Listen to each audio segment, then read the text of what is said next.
So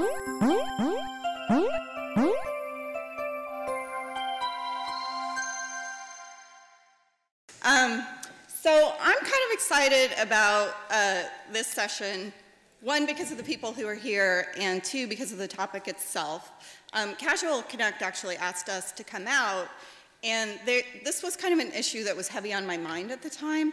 I'd been talking with a lot of different game teams, and I was starting to see a really similar pattern where people who were used to designing for a core audience were putting 95% of their time into the mechanics, which are fundamentally important, we all know, and sort of offloading or letting be a background process the actual stuff that was going into their game. So I want to say a little bit about what we mean by content and why we're talking about it today. To us, content is the thing that connects the players into your game. It's the emotional hook. It's the nerve that you strike. Whether it's through the look and feel, whether it's through the environments, whether it's through the story, it's the context that you give the players for participating in your game. And it feels like the more casual the genre and the broader the audience, the more fundamentally important it becomes. And it becomes more important to consider it alongside the mechanics rather than thinking of it as, you know, we'll later make a list of 10 things, you know, to reward the player, and I'm sure someone will come up with something nice. So our case today is that it's actually the key vision holders of the game are actually critically important to the ownership and the expression of the content in the game. So once we knew that this was what we were going to be talking about, then these are the people at Zynga that I would personally lean on when it comes to this topic. And as Zynga has kind of grown really quickly, it's amassed just kind of a really nice bench of people who are really kind of, to me, my experts in the topic. So really glad everybody came. Thank you so much for coming. I want to do a little bit of intro of each of our panelists, along with a question for each one of them, and then the format is we'll just lead into kind of more general questions that anyone on the panel can answer, and then we'll leave some time for Q&A at the end. Okay, let's go. Lana. So Lana, like back when Zynga was doing browser-based games, right, that were really lean on visuals, Lana led a game with a vampire theme that was just, when I talk about hitting a nerve, like this game hit a nerve. It had its followers who were just like rabid about this game. The bottom image is actually from from Lana's Vampires game. Little tidbit about Lana, her second language is lolcat. So she has this kind of incredible ability to come up with a lolcat to fit almost any random and often really obscure situation. So Lana, my question for you is, you came into the build team kind of when they were already in development. They already had a lot of kind of good stuff going on. And I know that you kind of suggested some shifts to how they were approaching their content. Can you say a little bit about that and also kind of dig into which of it worked and which of it ended up really mattering ultimately in the product? Yeah, when I first came on, they'd been in production for almost a year and a half at that point, and they had hundreds and thousands of assets they'd already created for clothing and furniture and all of that. And when I came in and I looked at it, my first question was, who are you trying to hit with this? And I couldn't really get a clear answer. It was women. We want to hit women. So I immediately started diving into what type of women, you know, are we trying to hit? And from there, I could get a better grasp of what type of furniture should we be putting in, what type of clothing, all of that. About a year ago, I started a group within Zynga, which was like 140 women, where I would send out surveys and questions and ask them, what do you think about this? What do you like? What's your favorite design style? What do you look for in a decoration game? And the information that I got back from that was extremely helpful in guiding the VIL into a different vision of a lot more modern, focusing more on having more variety of decoration as opposed to, I want this crazy awesome surfboard machine. I want a bowling alley in my backyard. What I was trying to show to them was the true decorators don't care about stuff like that. And it was so important for them to understand their audience in that way. And so once we hit that, I started pulling what are the most popular design styles, sending out information to that group and getting that feedback there. And we immediately started revamping the furniture and getting new, more modern items in, more color options, as opposed to we're going to spend this amount of time on that surfboard machine. Right. We could, instead of spending like 2 weeks on a surfboard machine, get 100 new assets that these people can play with. Because it's all about, for them, self-expression. Thank you. Okay, Jenny is next up. Jenny is, when I was at Maxis, Jenny was one of the names that was kind of legendary. Like, she was gone already, but her name was like spoken in the hallways in hushed tones. She's, many of these women, Jenny included, have kind of worked all over the industry, but recently she ran her own studio for casual games and did one of my personal favorite casual games, Burger Shop. Which another designer at Maxis called me and said, you have to play this game, it's so awesome. And we didn't even know Jenny at the time. But Jenny recently joined the Farmville team, which is 3 years into its life cycle. And as you might imagine, right now, those players are all about content. So Jenny, I wanted to ask you kind of you must have had your impressions of Farmville players kind of coming into it and what kind of content you thought might work, and how has that changed, and what have you learned kind of as you've been engaging with that team and those players? Sure. Well, I think just like probably many people who came from designing games and packaged goods or even the download space, that the things that I liked in the game would probably translate to the things that players playing the game would like. And I think one of my biggest surprises coming on Farmville was that this was not necessarily true. I wouldn't put a tree that is filled with mustaches on my farm, but they're highly, highly, highly valuable to other players. We have all kinds of crazy content that I wouldn't necessarily decorate with, but they're almost always our #1 selling pieces of decoration. So that is my biggest surprise. That it's counterintuitive. It definitely. Okay. Is there anything you do about that kind of before you release content to help you get a feel for what will hit? I actually try to make sure that our designers are always aware of what is the best-selling limited edition items, so that they're also not thinking about things that they think players like, but they're actually seeing what players are buying and what they're decorating with. Right. So mustache trees, you heard it here first. Okay, Margaret is actually another ex-Maxis person who I had also heard very good things of when I was working there. Margaret has literally worked across the industry. AAA, every console under the sun, iPhone, and now social games. She came in and was the art director on Hidden Chronicles, and now is art directing another title. So she's the only art director on our panel. So I wanted to ask you too, like having been everywhere kind of in the industry, what about coming to a place that's doing games for a fundamentally maybe broader audience? What do you feel like you kind of learned as an art director kind of about your new players that may differ from players that you've had in the past? Well, the interesting thing that I found was that you're still trying to find, every time you approach a new game, the platform definitely matters, and I can talk a little bit more about that in a bit, but you still have to find the visual hook for everything.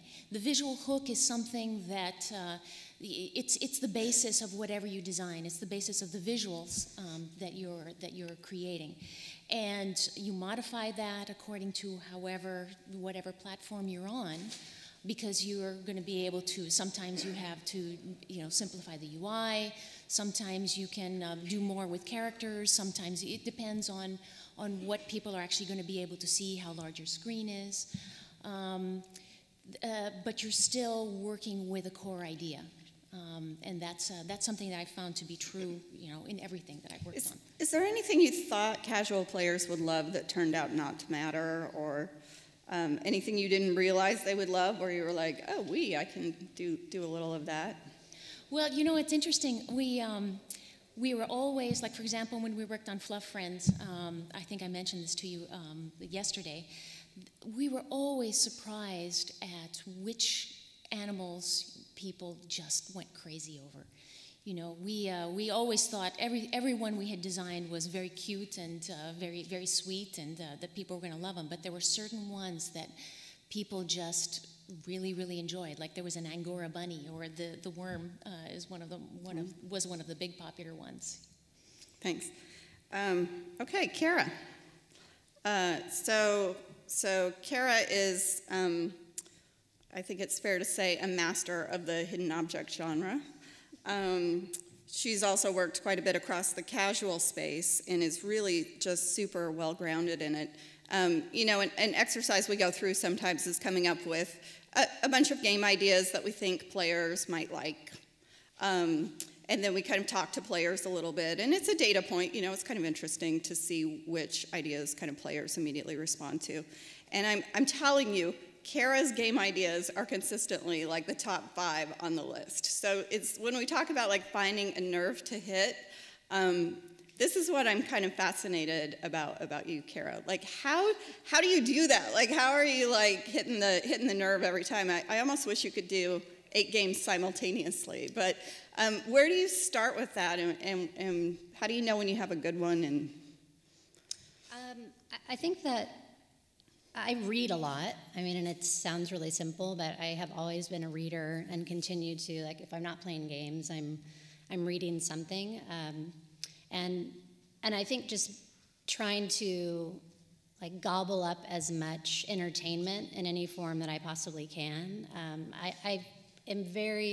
I love to be sort of moved or excited or worked up by entertainment, and I look for that personally. So I think when I start thinking about game ideas, I try to have built up this wealth of those kind of trigger moments for myself. I mean, I think, there are a lot of stories that have been, throughout time kind of told over and over again of, the lost child, or, all these sort of really core human experiences. And so I think when I'm thinking about ideas, I kind of go there. I go to bookstores a lot. I mean, honestly, I find inspiration from even just book covers or, like I said, reading, visuals, and it sounds a little bit silly, but there are things that, if I'm brainstorming with someone or we're kind of, creative people talking about ideas, there are things that honestly give me goosebumps, and I don't even always know why, but it's like there's something there that you just have to kind of chase down a little bit. And, for every one idea, there's 10, that were written up and discarded. Right, thanks. So we're going to go to group questions, but one thing, we have some slides, kind of, purely visual. So what we did is I asked the panelists just for images that either that represent something that inspires them, or that actually is an image of something that inspires them in their work. And so those are going to be going while we're talking. They're not going to have anything to do probably with the thing that we're talking about at the moment, but if you need somewhere for your eyes to rest, then here's a little eye candy of things that inspire the panel. Okay, so there's one topic I really want to hit kind of right off the bat, and that is pink games, right? So the games industry has a good history of games for core gamers, and it kind of found a principal aesthetic, although there were many. But then it seems like once people started finding out that there was an audience for both genders, then they said, well, let's make some games that appeal to this gender. And often, those games tended to be pink. They were called pink games, and they were literally pink or pastel or soft and kind of fuzzy.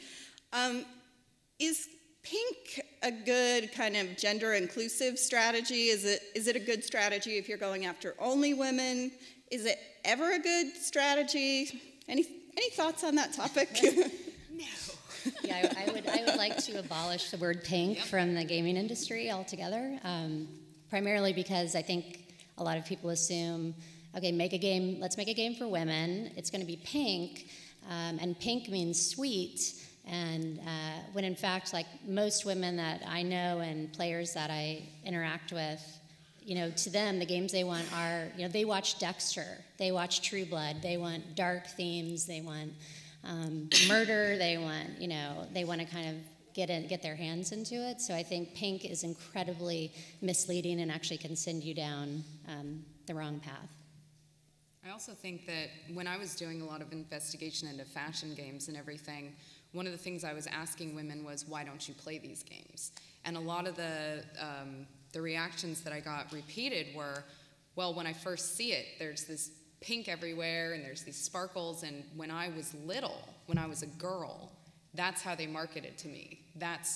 I associate that with being young and being a little girl. And grown women generally don't want to be either thought of as a little girl or looked at as a little girl, and so that can actually turn them off to the games. And I agree with what Kara's saying about True Blood and Dexter and everything. Women are into some crazy, twisted stuff. Like, there's a reason why fairy tales are coming back. Fairy tales aren't, like, all about love and sweetness like Disney, turned them into. Women are into fairy tales because they're dark, they're disturbing, they're these crazy characters. So it's definitely about understanding specifically what type of women that you're trying to hit. So sometimes, like I know often, many times a week, I'll say, oh my God, that is so cute, I love it. So what about cute? Like, does cute sometimes work? Is that kind of when and why? And anyone have any thoughts on that? Well, one of the things that I found was that pink works for certain things. I mean, you have to really think about what it is that you're making and whether or not pink is the right color for it. In some of the games that I've worked on that have been considered cute, that was one of the things. For example, we had a unicorn, and one of the colors that the unicorn looked great in was pink, and so we made it in that color. Or a cherry tree happens to look beautiful with that color. So that was the criteria for the decision making, instead of necessarily saying we're going to make something pink because we think it's going to be attractive. Okay, awesome. So here's another question, similar but different. So between pink and core, right, when we're really talking about really broad, getting, kind of a game that maybe wants as many players as possible, where's the sweet spot between pink and core? Do you think there is one, or are there many? Anyone have any thoughts on that? If not core, if not pink, where are we? Like, what's appealing to everyone? I actually think Farmville does fall somewhere in there. It definitely probably skews more female. I mean, I think we have 40% of our players are males. So I think with our aesthetic, we're trying to deliver content for both sides of the house, essentially. We have lots of pegacorns and unicorns, and sometimes they're very sparkly, but we also have content that is dinosaurs. We've released dinosaurs recently, and those are probably skewing a little more male, as well as some of our other items in the game, like tractors and things like that, that enable the core loop of the game. So I think some of it is in the depth of the game as well. I mean, and the difficulty loop and like the barrier to entry. I mean, again, like a lot of core games have a much harder barrier to entry, whereas, one of the sort of core tenets of casual is that you can jump in and play immediately without having to really have a lot of instruction. But I think a game, to appeal to, to be in the middle, it has to have enough depth to gameplay that it's something that, whether it's the amount of content or the way the mechanic develops or changes, but there's something that's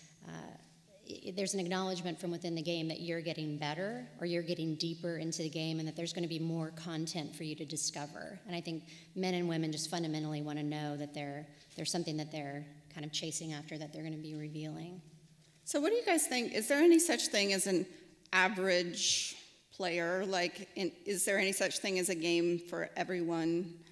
I don't know if there's specifically a game for everyone, but I think a game that did kind of hit both sides of hardcore and casual was Plants vs. Zombies. That's just one of the games that I think of because, I mean, I guess I would still consider, I used to be a hardcore player. As I grew older and I started working, I tended more towards the casual games because I was just so stressed out and had too much stuff going on in my life that I couldn't sit down for an entire weekend in my bathrobe and like a jar of peanut butter and a bagel and just like play a game for 2 days. But Plants vs. Zombies was one of those games that hardcore players loved it and became obsessed with it. And if you really wanted to play this tower defense thing, you could. But then there were casual players where it was such an easy entry into the game that suddenly they didn't even realize they were playing a tower defense game. So that's just the first one that comes to mind for me. I think there's a danger, and especially with content, you have to be careful if you're trying to make a game for everyone. It's easy to water it down. And again, like I think that's a problem with people worrying about, well, we want the game to appeal to women, so we're going to tone this violence down, or we're going to do X, Y, Z. And I just think you need to, whatever game you're trying to make, really have a clear picture in your mind of who you are making the game for, and don't shy away from content that's going to fundamentally appeal to those players. Yeah, and I think another a mistake that I've seen people make is assuming that the casual game audience is stupid. And so they say, well, we have to dumb everything down. And then when they do that, those players get bored. It's not so much that they're not smart enough to figure things out, it's that they don't want to right now, They want to have fun immediately. Great. So I want to start digging into specific types of content now a little bit, and kind of any specific stories or kind of tricks and tips any of you might have to share with people on any of these would be really great. So let's talk a little about scenes, environment, kind of the ambiance of your game. Where do you guys look for inspiration on that stuff, and what do you try to stay away from? So some of the images that you've been seeing on the screen are mood boards, and they're samples of scenes from Hidden Chronicles. Like Kara, I'm really, really into books. You can find my desk by the piles and piles of books that I have surrounding it. I do look at a lot of imagery, and I get a lot of inspiration from there because that's where the visual hook comes from. And I was just going to add a little something to what Kara and Lana were saying. If you have that visual hook, it's that story, that thing that makes that scene interesting without people even realizing that it's there. They will react to it. That's what makes the environment, the scene, the experience a lot richer. Thanks. Anyone else? I lean on my artists a lot because they generally know where the best type of art is. And when we were coming up with another game concept, I went to my artist and I was like, okay, this is like the feel I'm looking for. Go out and grab as many references as you can. And then we went from there, like discussing it and narrowing it down. Specifically for like content for like furniture, clothing, all of that, Pinterest is my savior. Pinterest, Polyvore, any website where people go in and they create their collages and their mood boards and everything. It's so inspiring.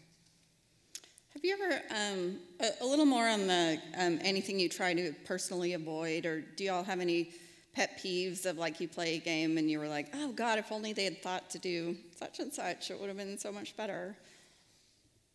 Anything you see happen a lot that people could kind of avoid going there? I think sometimes you get the feeling that like the first idea won, if that makes sense, that it'll be a game and it's like, well, this is a you know, it's a game about, it's like a cooking game, and all the visuals are vegetables or something, and it's like, well, I don't know, you just feel like, what about cakes, or what about something that is more sort of viscerally like tied to your five senses? Because I think that works really well for content, or just, I would say, like, take the time, you know, like the rule of 5, which is, you know, it's only after the 5th idea that you're getting to the one that's really kind of meaty.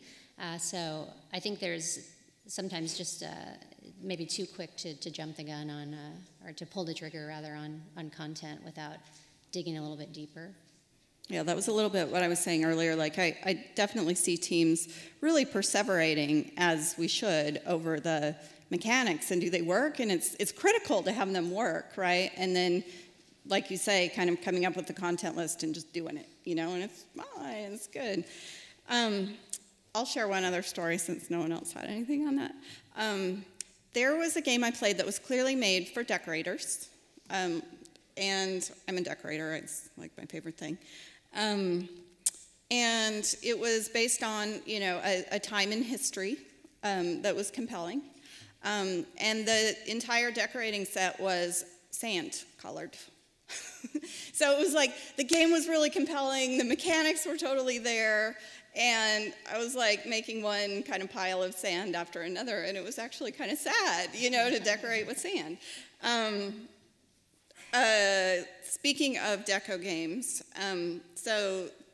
decorative games are kind of an interesting challenge, because it's not really something you're designing like you are a hidden object scene. It's more of a collaboration with the player, helping them make something they love. What do you guys do to kind of give them the tools that they need in order to make something they find very compelling?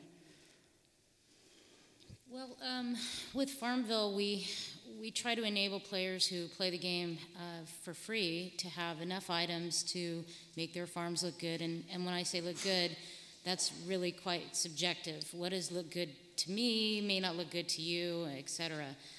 We're also moving more towards more user-generated content, which I think really opens up creativity for players and allows them to create something that's uniquely theirs, along with the way they're decorating their farm. So. Cool. Anyone else have anything? Yeah, I think it's a really good point that, I mean, even, you know, I have always worked in casual games. I'm very much, like, at my heart, I'm a casual player, but I still, in so many ways, am also, like, light years away from some of the casual players, and the way that I think about how I would want to decorate is so different than what, you know, a lot of other players do, or the way they think. So again, it's however you can tap into that. You know, ideally it's talking to actual players, seeing how people play, but being very receptive to different opinions and methods of decorating specifically, I think is really important. Yeah, we're really lucky. Every month we have players in, and they show us their farms, and they talk to us about their joys and pains of playing Farmville, and it never ceases to amaze me how different people approach the game, and how they decorate, and how, or they just play the core loop and really try to line things up specifically to achieve a goal or finish a quest, and yeah, so that's a neat thing. Cool. Yeah, when doing deco content, I always I have a couple tricks I like to do. One is have there be one choice that has a really huge visual impact, right? So if you have, like in the build, you know, then a wallpaper or a floor, and really getting good ones, you know, that like really kind of stimulate people's creative juices. And anything where the player is using little pieces of something to create a larger whole, like fences, sidewalks, you know, that kind of stuff, where they're defining their own spaces, becomes very compelling. Carrie, you had a question about, in these kind of live games with long lifespans, what do we do about curating the content versus letting the player be their own curator? Like, what do you guys think about that? About making sure the stuff will look good together versus letting it be their baby, you know? Like my space. Yeah, I think it's a really interesting question because, you know, I think Lana was talking earlier about like the surfboard machine, and I think one of the reasons it's so important to have sort of a content vision holder is you don't want to have all these sort of disparate pieces that don't have connections, because I think there's so many ways to give the player a hook. If it's like, well, I gave them I gave them a couch, and I want to make a coffee table that perfectly fits with that couch. And I don't leave them sort of hanging. But then at a certain point, again, people may be into like, I want a room full of nothing but coffee tables. Like, I'm not into couches and coffee tables. I want, you know, my own crazy coffee table world. And I think as you create content, you have to, I think, have cohesion, but also have some flexibility, I guess, to let go and let the players be inspired by the players, you know, and see, like Jenny was saying, see what they're creating and let that actually be like a springboard for maybe a totally new set of content that you hadn't thought of before. That was actually one of the biggest challenges coming on to the Ville, is that they made all these different pieces and there were so many that didn't go together. There were reds that didn't match other reds, and if I'm going in to decorate my house, I want to make sure that, you know, everything fits. And so we had to go back and say, okay, we need to figure out what are like the top 3 to 5 design styles. What's the most popular? And from there, we can create sets that go together. So if they want to mix that red couch with this white one, they can. But if they want everything to be red or everything to be white, they can also do that. And then from there, start adding more niche stuff. So people who are more into like Victorian or Gothic or, you know. Yeah.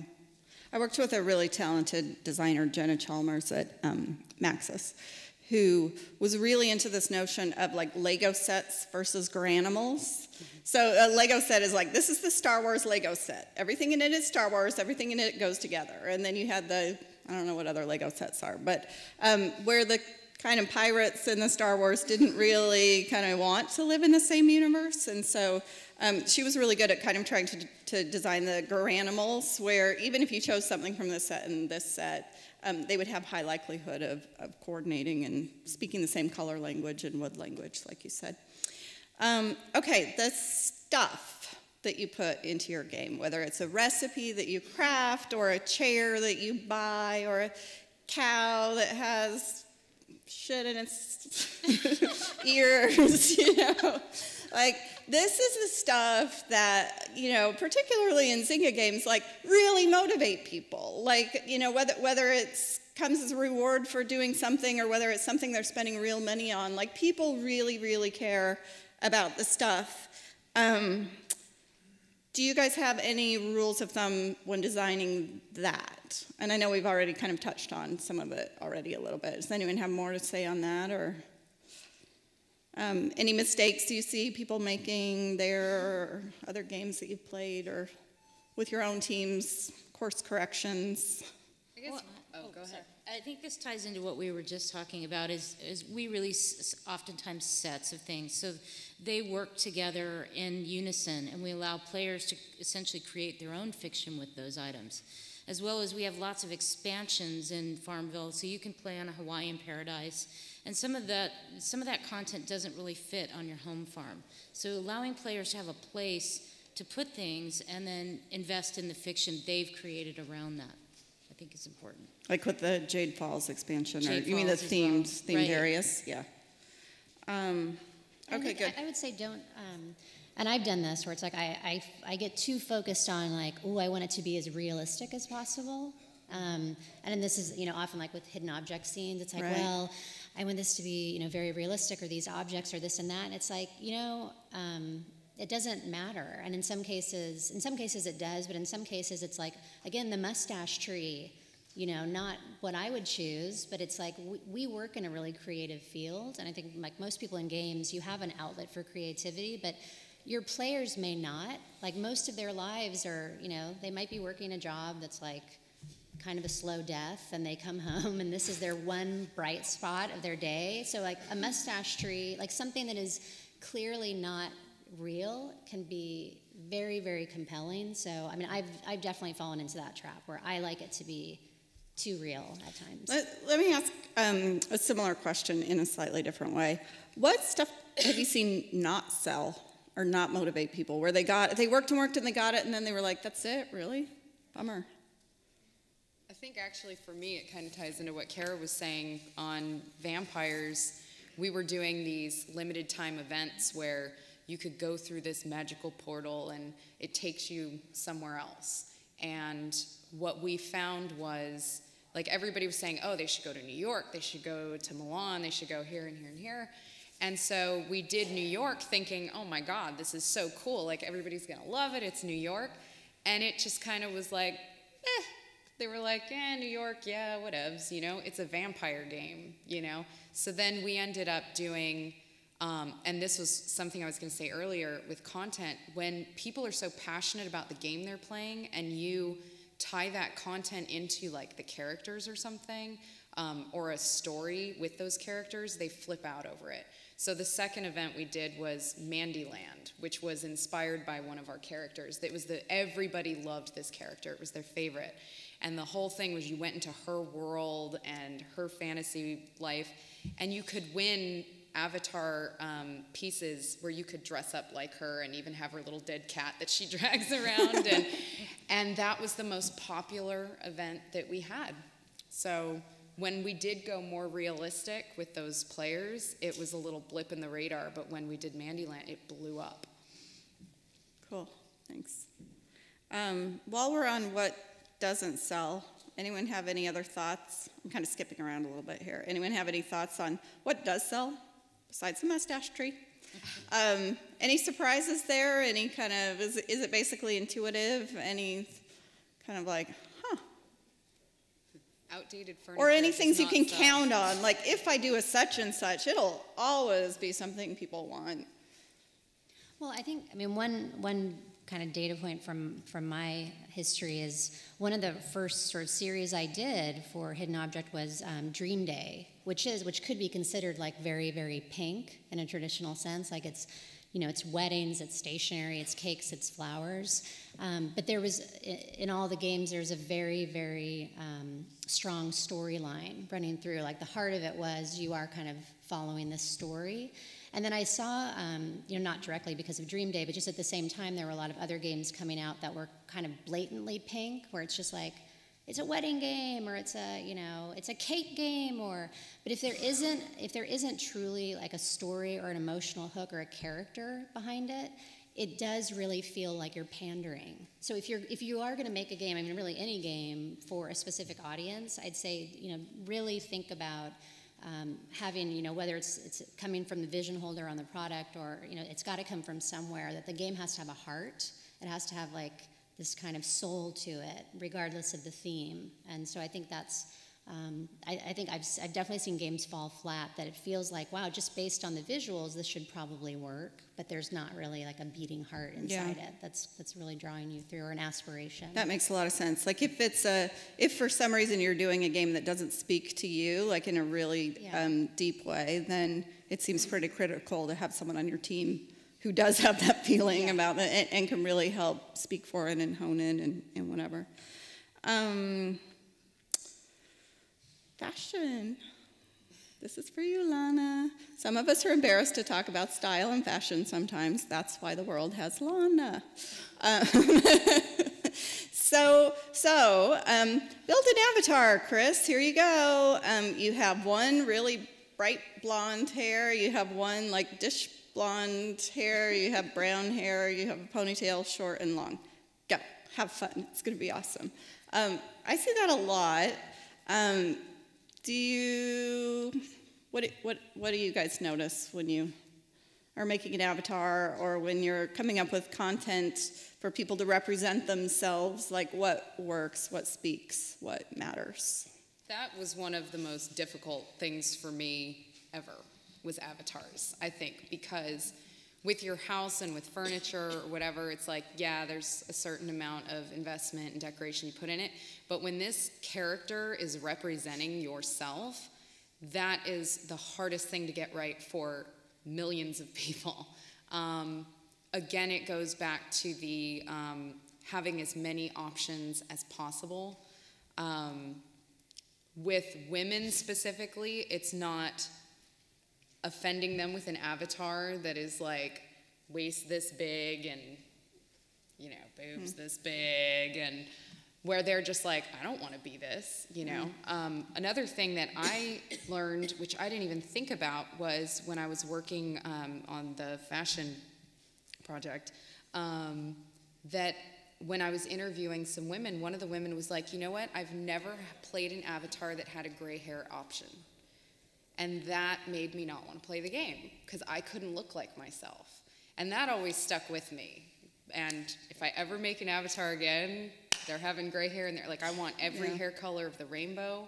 Hair is something that, it's funny that you bring up hair, but hair is one of the most important things to people. It's like, it's how they, for me, if I couldn't be a redhead in a game, forget it. Right. I would be so bad. Yeah, you see a lot of hair that looks like, it looks like your stylist had never heard of highlights. You know, it's like, people show a little wave. Yes, it's having the most modern hairstyles. And on the opposite side of the token, it was hard to get the men happy with the avatars because they wanted to have as cool options as the women, but when we put them in, they'd be like, oh, that's too feminine, that's too this and that. So it was really difficult, but very fun to work on avatars. Cool.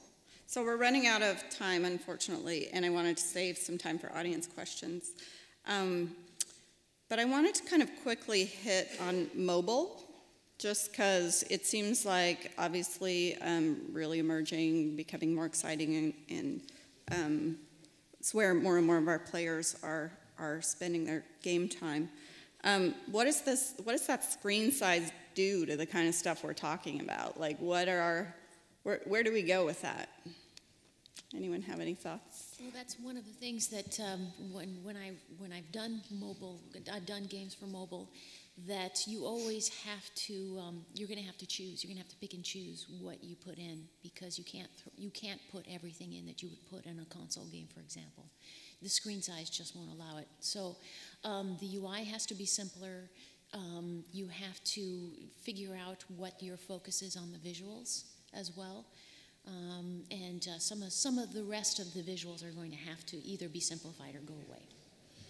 Yeah, I would totally agree with simplification and making things really very obvious, but also it gives us an opportunity to really invest more in sound effects, music, and things like that that really help all the visuals come alive, which I think we do less of online. So when we talk about feelings and hitting a chord and having people feel like, oh, I got it, or I must have it, or whatever. That's how big it is. What? Any thoughts?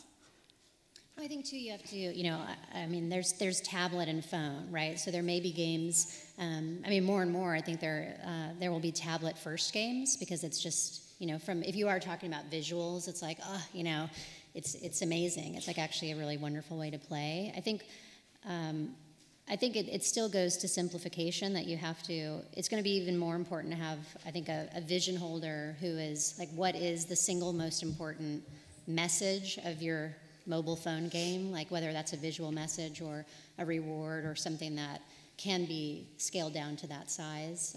And then maybe hide some things a little bit deeper for elder players to eventually find. But if it's not easy, like if the UI isn't simple, if it's not something you can be like, I'm in line, you know, waiting for the next talk, playing with one hand, and it's fun. I feel like there's opportunity there, like ground yet to be explored. Like, we know that our players really love to collect amazing things. You know, you can have an amazing thing that's that size. You know, it's just kind of a different design challenge about the context for why it matters, and someone's going to figure it out. It's going to be awesome. Thank you, panelists. I think we're going to take questions from the room if anyone has any.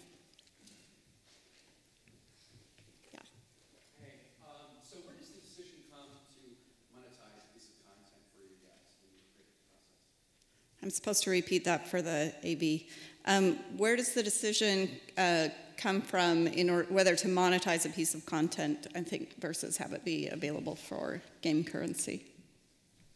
Well, I think the last speaker actually kind of summed that up too. It's trying to think about content and which metric it will move. Maybe it doesn't actually move revenue, but it is moving retention, because players just love this feature and they want to interact with it, so they come back and they play, and somewhere down the line there's a halo effect on revenue from that. Lana, are you involved in that on the bill? Like, this is one we're going to charge for, this is one that's... Yeah, it's usually a partnership between myself and one of our product managers or a couple of our product managers, and we develop a strategy around, you know, what is it that is most popular right now, what are we trying to hit with this, how many are we going to release, and then once we do that, we monitor those numbers together and figure out, okay, well, these are the lowest performers, get rid of this, why were they that low performing, and figure out, like, how can we bring in more high performers and stay away from the low performers. Cool.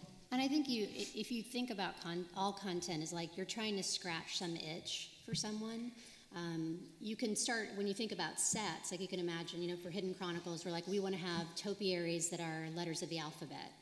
And you could have, you know, everything but the vowels are free, or vice versa. It's like you're giving people something that, I want to spell my name, but, you know, some of these pieces are free, some aren't, or like creating the need to finish a set, and then like the most amazing piece of that set is the one piece that you use to monetize. I mean, that's one way to go.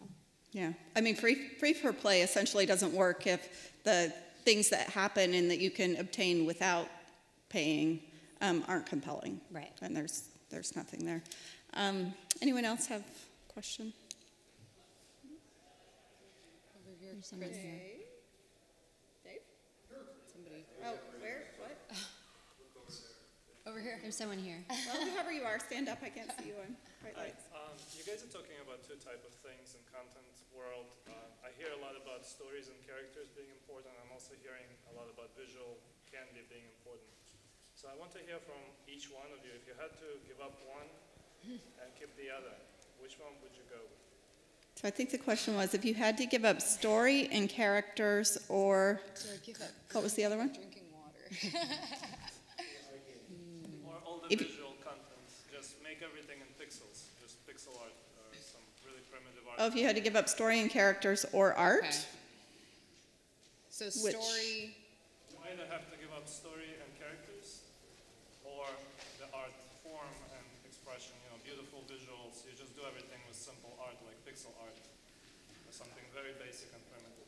I think for me, I would give up story, because I think you can tell story through images and through art. That's basically what we did a lot on Vamps. We had to tell story through art, because our players weren't interested in reading or taking a long time to figure out like backstory and all of that. So what they learned was through the visuals.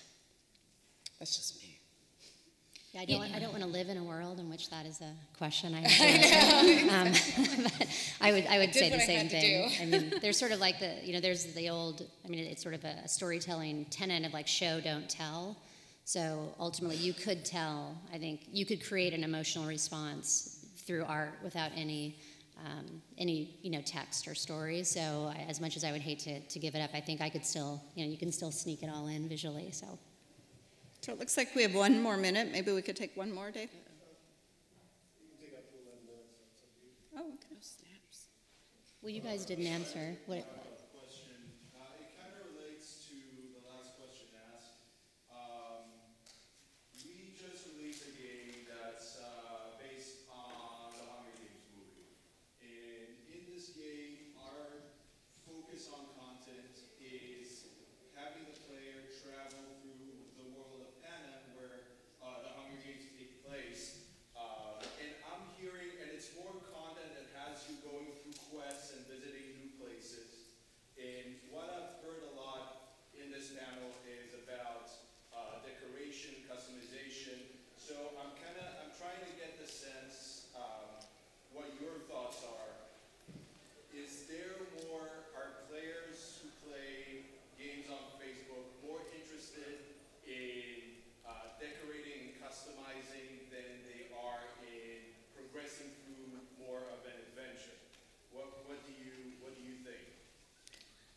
So the question, sorry for the AV, the question was, are players on Facebook more interested in decorating and customizing than they are in progressing through the world in more of an adventure style game? I think that's kind of hard to answer explicitly. I think a lot of players play Castleville. It's very story-driven, very quest-driven, and then a lot of players play Farmville, which is a sandbox, and you can create the world you want to create. So I think, unfortunately, that's a really there's a really diverse audience, players out there who actually like both, or maybe even play both. And I think it depends on maybe the actual content itself. What is the story behind it? So maybe Hunger Games would be a good fit with the demographic. But yeah, I think both are relevant. Just to follow up on that, if I can, in your gut feeling, your experience, do players engage more in the decoration aspect of Castleville than they are in progressing the story quests? Are players more engaged in decorating in Castleville than they are in the story quests? I don't work on Castle, but as a player, I love Castleville, and I actually, it's probably more quests than decoration, because there is kind of a space pinch in Castleville. You have to work pretty hard to expand, and so while there is a decoration game going on there, I think it's more about completing tasks and moving through the storyline, for me anyway. And I think on, like I know on Hidden Chronicles, when there is a very story-based series of quests introduced, there's a very, very strong response from players and a lot of engagement with that. So, and for me as a player, I mean, I want to know that there's a story. It's going to retain me and kind of keep me engaged with the product. So I think it's important. All right, thanks for bearing with us through a 50-minute session. It's the longest ever. Thank you.